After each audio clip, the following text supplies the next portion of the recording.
everybody, and welcome to the Treaty United Building a Nation recap video. Obviously, if you like this, then do be sure to drop a like. Let me know that you want me to keep doing them. So I'll explain what this is, why it's happening, and when it's going to be happening.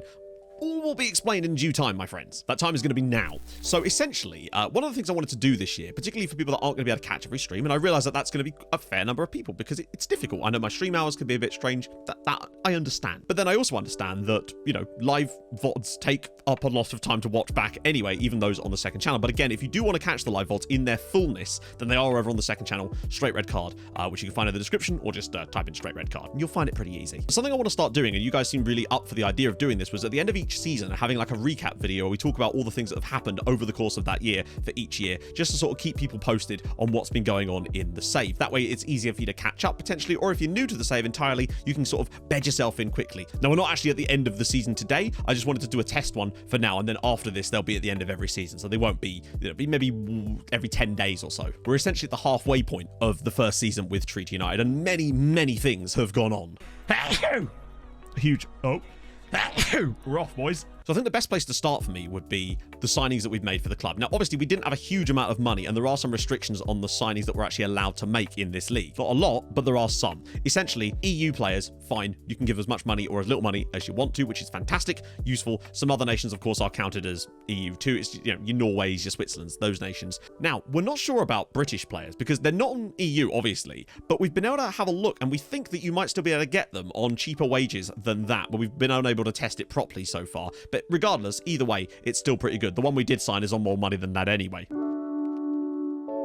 The first of whom was Matthew Blake. Came in on a free transfer. He was either released or chose to leave Cardiff Met University. He was at Swansea for a little bit, but the point is he's an absolutely ridiculous left back, like unbelievable, which is why we were willing to pay him £350 a week, which is a lot of money in the Irish second division, but we felt that it was necessary to bring him into the team, and he's been fantastic. You can see a 7.34 rating over the first 14 games, 5 assists. He's an absolute set-piece machine. He's solid at the back defensively as well. He's not fantastic there, but he's really good going forward. That 14 crossing is an absolute lifesaver, but particularly with 13 free kicks and 14 corners to add to that as well, he is an absolute monster from those positions, and I could easily see him getting into double figures for assists this season. So yeah, a really worthwhile pickup if you can pick up someone like Matthew Blake. We also went down the meme route a little bit with Dave Mulcahy, a 43-year-old centre-back who hasn't had a club for 3 years, but we decided to not only bring him in, but make him captain, and he started 13 of the 14 league games this season. Dave is an absolute machine, so big shout out Dave, and that's mostly because he's got 18 natural fitness. So at 43, he still has some okay physicals, incredibly, but he's also got fantastic leadership and some great sort of qualities about him. Driven personality, just seems like a lovely old chap. 69, ignore the number. In addition, we've even played him in midfield a couple of times, and he's done a solid job for us as like a ball-winning midfielder. And our most recent signing is Kamal Jupiter, a Frenchman who was released by Marseille. Now, 6'4", decent jumping reach, heading, marking, tackling, really solid. Now, his aggression and bravery are a little bit on the low side for my liking, but again, he's only 18 years old, and I think he's a really solid option for the future. On £140 a week, I don't think we could really say no. So, you know, we've got a bit more options in that back line, so we don't have to always rely on Dave. So to bring in an 18-year-old, plus his surname's Jupiter. The man is a planet. Now, tactically, this is the sort of setup we've been running this season. It's a fairly basic one. I haven't played a 4-2-4 in a very long time on FM, if ever, maybe. I think maybe with Wimbledon. So given our setup, we decided to give it a little crack here with Dean George and Kieran Hanlon through the middle, using a target forward and an advance forward, and it has worked spiffingly. The link up between the two has been really good. I've been really pleased with the way they've been playing. Hanlon isn't even the tallest, but he's still able to win those headers and get little knockdowns for George. A lot of our play has essentially been a nice ranging pass into Hanlon. He then either knocks it down to someone like Connor Melody or into the midfield for Christopher, who then slides a lovely ball through for Dean George to finish off. And you can see from the 14 goals that Dean George has got this season, it's been working fantastically. Kustrain sort of struggled to perform on this left-hand side, so that might be an area of the team that we'll potentially start to look at, maybe even look to move into an inside forward on support there to get into this position a little bit more and occupy this space to allow Blake to make some overlaps. Don't know entirely on that one just yet. Hey, if you've got any ideas, do let me know. I'm interested. What these videos are kind of for. We've just been sort of getting for those wide areas, floating some crosses in, using a slightly lower tempo. I'll explain why in a sec. Having it rolled out and then regrouping when we lose the ball to make sure that we don't get completely caught out and keep our fitness levels, and then countering obviously when we win it, forcing the defense outside, using a bit of tighter marking as well, and having a slightly higher press. Well, not higher press, but more intense press. And that's kind of about it on a balanced mentality.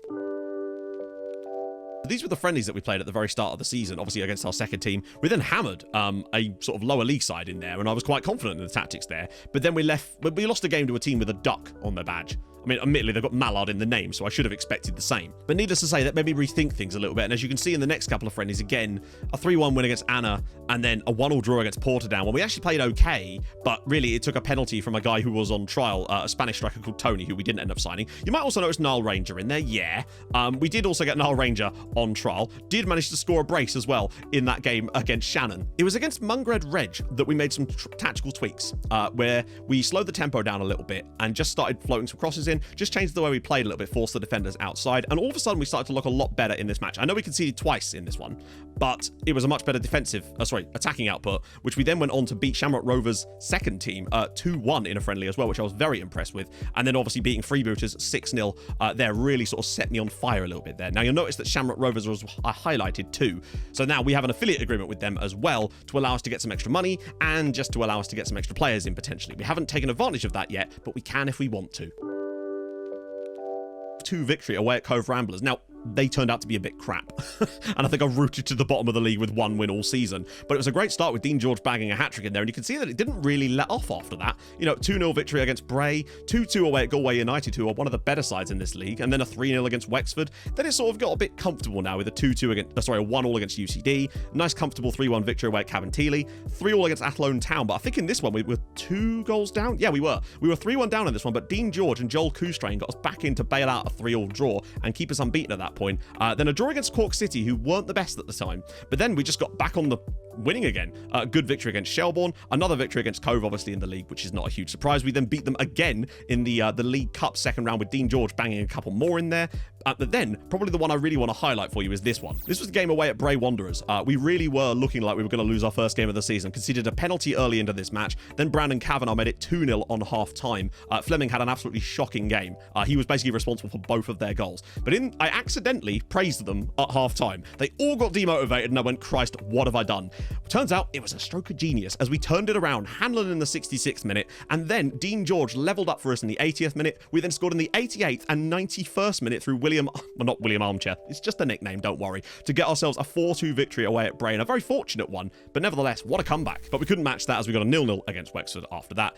Then sadly went out on penalties to Shelbourne in the League Cup, but still technically unbeaten in normal time, except that was not to be, as Promise Omachere gave Galway a 1-0 win against us. And it was a disappointing game, actually, because I think we were probably the better side on the night. Oh, no, we weren't. We were actually crap. What am I talking about? And then we went back to Cabinteely next time, though. 3-0 victory. Dean George with the hat-trick to really compound things. And all of that, though, leaves us top of the league at essentially the halfway mark. The goal difference really is what stands out to me. We've lost one of our first 14 games. We're 2 points clear of Galway, and more importantly, 13 points clear of falling out of the playoff spots. Now, playoffs in Ireland, very, very difficult because, firstly, even just by winning the playoffs, you don't get promoted. You have to then play a playoff game against the 9th or 11th, I can't remember, team, basically the second worst team of the top flight as well. So you'd still have to play another 6 matches in order to get promoted were we to get into the playoffs this season. But the board reckoned mid-table. That's our goal. So to be in the position we're in right now is extremely, very, very good. Dean George with 12 goals in his 14 games this season. If he gets 20 this year, I'll be very, very happy with him indeed. Tyg Ryan as well with his 6 assists. 6 clean sheets. It ain't bad. Could be better. But Blakey and Hanlon with 5 assists each as well. Hanlon's really linked things up well. Got a few goals himself. But really, at this point, I'm extremely happy with the way things are going. We're looking not the favourites. In fact, arguably Bray have been the best side so far statistically this season. Have just failed to get the results on the board, particularly in that one against us, you might have noticed. So they are technically the best performing team, and I expect to see them fly up towards the top of the league in the second half of the season. But they do still have to catch 7 points to us in the next 13 games. Definitely a doable task for them. But, I don't know, we wait and see. We've got 13 league games left this season. If we can get promoted at the first time of asking, it will be enormous for us, because it makes me think that we might be able to sign a certain person, and that man is Regan Booty. His contract expires next summer at Maidstone, so maybe even there's a free transfer possibility in there. But if we get to the top flight, there's a real chance that we might actually be able to compete financially enough to be able to bring in someone like Mr. Regan Booty, or even Fernando Ovila. You just never know. Oh, and just looking at statistics as well, you can see that George has overperformed his XG quite considerably, which is exactly what I want from a striker. Melody's been a bit poor, though. Despite having 9 finishing and 9 composure, in this league, you'd hope that he would do a bit better, but it is what it is. He's still got some assists this season too. Hanlon's done okay. Christopher's done fine. In fact, he scored some screamers, to be fair, playing slightly deeper. Kustrain definitely needs to improve. Mulcahy, obviously, he's 43. Give Dave a break, eh? So yeah, if you do have any things that you want me to show in these videos in the future for other recaps, then do, of course, let me know in the comments, and I'll be happy to try to incorporate those ones into future ones too. And if you do want to, of course, come over and check out the streams, then you know where they are. Right now, in fact, I'm streaming, well, the games you're seeing in here. We won't know what happens because I'm recording this before, obviously, because time, again, is linear. But yeah, if you do want to come over and hang out, of course, you know where to go, over to twitch.tv/SecondYellowCard, link in the description and all of that jazz. But if not, I will see you back soon for another recap video. Thank you for watching. Hold your gun. Capybara. Bye-bye.